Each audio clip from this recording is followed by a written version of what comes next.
If there is any single skill that is going to change your life, it is stress management. The ability to have something that stresses you out, but you simply say, okay, I feel this, but I'm not going to let it control me. I'm going to be bigger than the problem.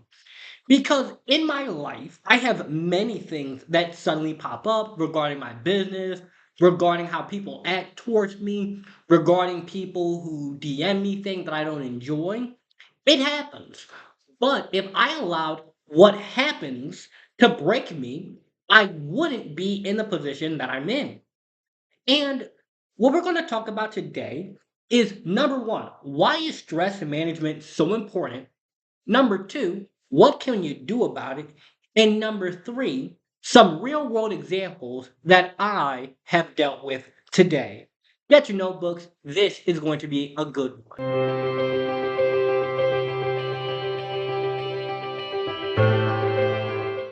So earlier today, I'm speaking at a school that I've gone to many times before. That is great. The problem though, I come in and they have a substitute teacher this day.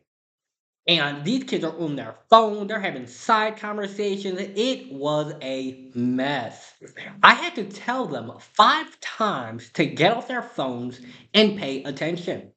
And I didn't raise my voice at them or get aggressive about it. I just said, hey, I'm trying my best here to work with you guys.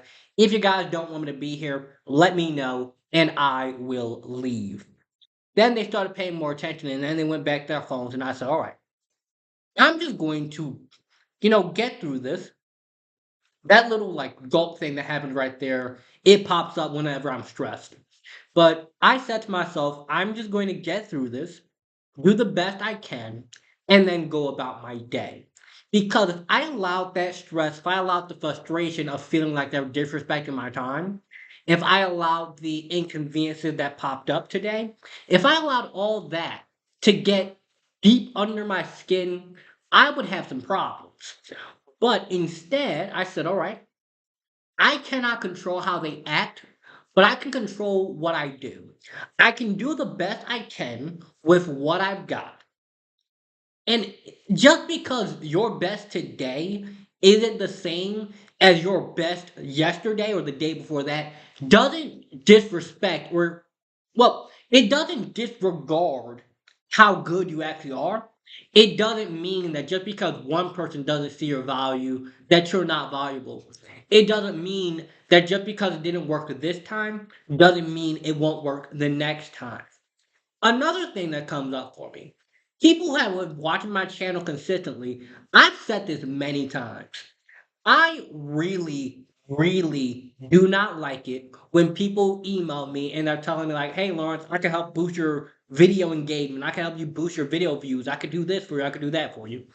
I have had about 25 of these people email me or DM me on Instagram, and they'll send like these screenshots of like how many views I have, and oh well, you're not getting enough views, and this happened and that happened, and just basically being disrespectful in how they approach me. Because why would I want to give someone my money who's saying that yeah, your videos are good, but nobody's watching them? Yeah, I see my views. I see that. I know that right now it's not working. I know that right now I'm showing up every day, and I might have two, three, four, five people who watch the video. I might get 2 likes on a video, but I know that if I just keep showing up and putting in the work, it will work. Maybe it'll work today. This might be the video that blows up, and then people see, like, dang, Lawrence really been onto something these last 4 years. Maybe it'll be the video after that, or the video after that, or the one after that. But regardless of how many views I get, regardless of how many people like a video or comment or subscribe or buy a book or get a coaching session with me, I know that there's value in what I do. I know there's value in the process. And just because other people don't see the value yet doesn't mean that I disregard how much I have done. I have already helped thousands of people with their self love, confidence, and their outlook on life. I had people who DM me some really nice stuff. I had a guy yesterday who he DM'd me and he was telling me that he wants to become a motivational speaker and that I've inspired him. And just, it was a great interaction. I've had people who recognize me out in public. I've had people who, really support me, and I'm very grateful and appreciate that. But as you go through life, there will be people who say things about you that you don't like. Maybe you're an artist or a musician and it's your first time going up on stage at the school talent show or your first time performing on the sidewalk, which is I live in Philadelphia, it's very common here that we have people who perform and they'll have their guitar case open and people give them money. Maybe it's your first time doing that and you're nervous, you're stressed out, you're like, man, this is scary. Yes, it's scary, but you can start when you're afraid. You can start when you're scared. I said this before, but fear only exists when you're not doing the thing. If you had to fall out of a plane, like you just jumped out of a plane, the first thing on your mind is, oh my gosh, I'm falling out of a plane. Do I have a parachute? Oh my gosh, I'm falling out of a plane. Pull the parachute. You pull the parachute. Well, okay. I'm no longer falling out of the plane. Yes, this is scary, but I can manage this fear. And stress is something that we have to learn how to manage and tolerate it. Because your immediate reaction is going to be, I want to get rid of this stress. I don't want to be stressed at all. But stress in and of itself is just uncomfort. It's being discomfort. It is being exposed to something you're not used to. So it might be uncomfortable for you to go visit a new city. It might be stressful for you to start going to the gym because you're worried people are going to judge you. It might be stressful for you to start studying for that test because it's not something you're used to. You're not used to having to study, but now you have to. So you can't run away from stress. You can't run away from the problem. You have to learn how to tolerate it.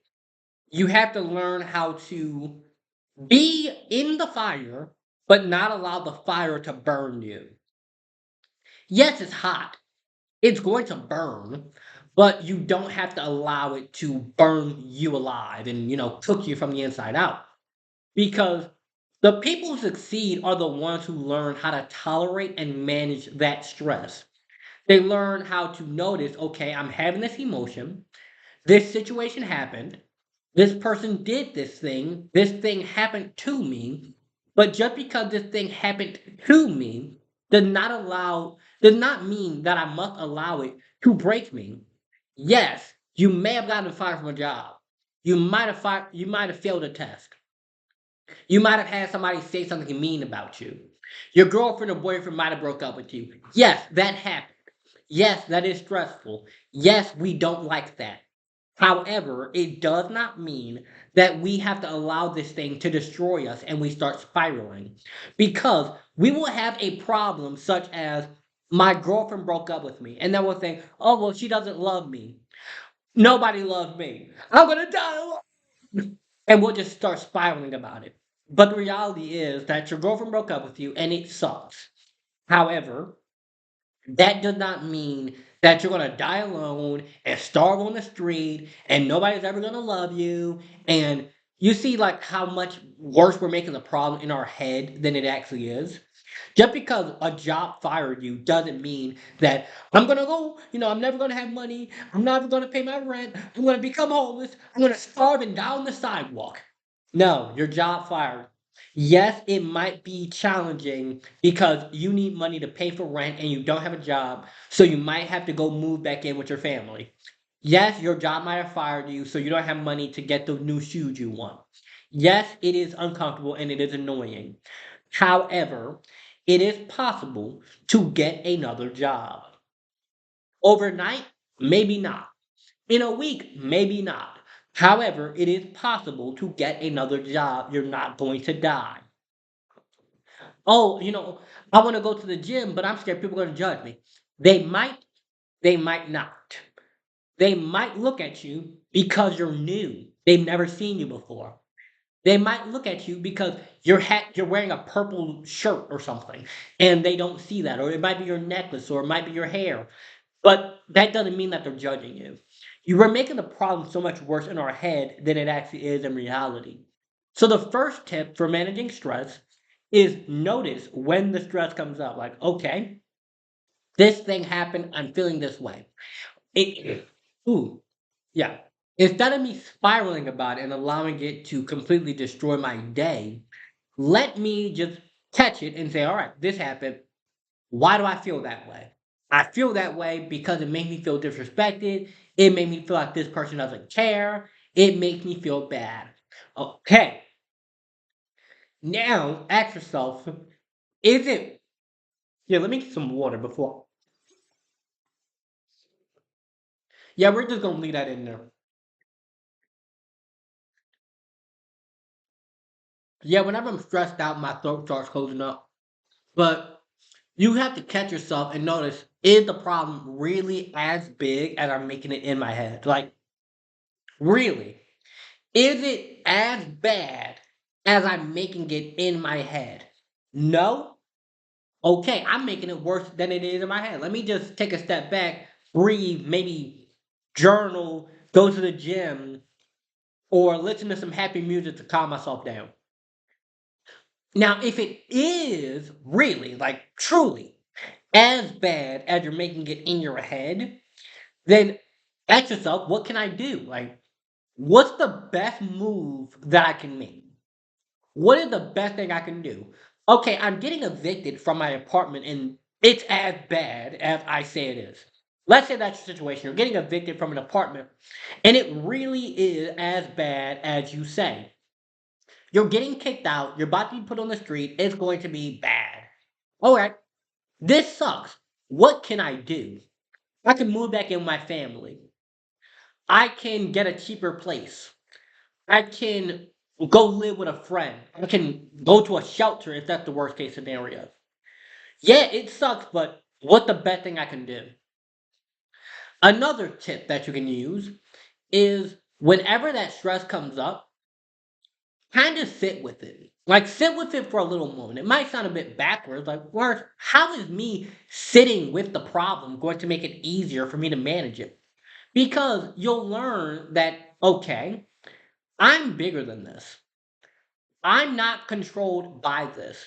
When I was coming off the train and coming to my office, I could have easily just, went and did something else to calm myself down. But I said, no, Lawrence, we're not going to run from our problem. We're going to sit with the problem, look at the problem, and understand it and say, what is this teaching me? And what this is teaching me is that all I can do is show up the best I can, do the best I can, and the results are out of my control. But what is in my control is me. What's in my control is me showing up, giving this speech, firing up this camera, making this video, posting my content. I can control that. I can't control how many people view it. I can't control when people decide to buy a product or get a coaching session or get a book. I can't control that. But I can control me. And I will do the best I can with what I've got, where I'm at.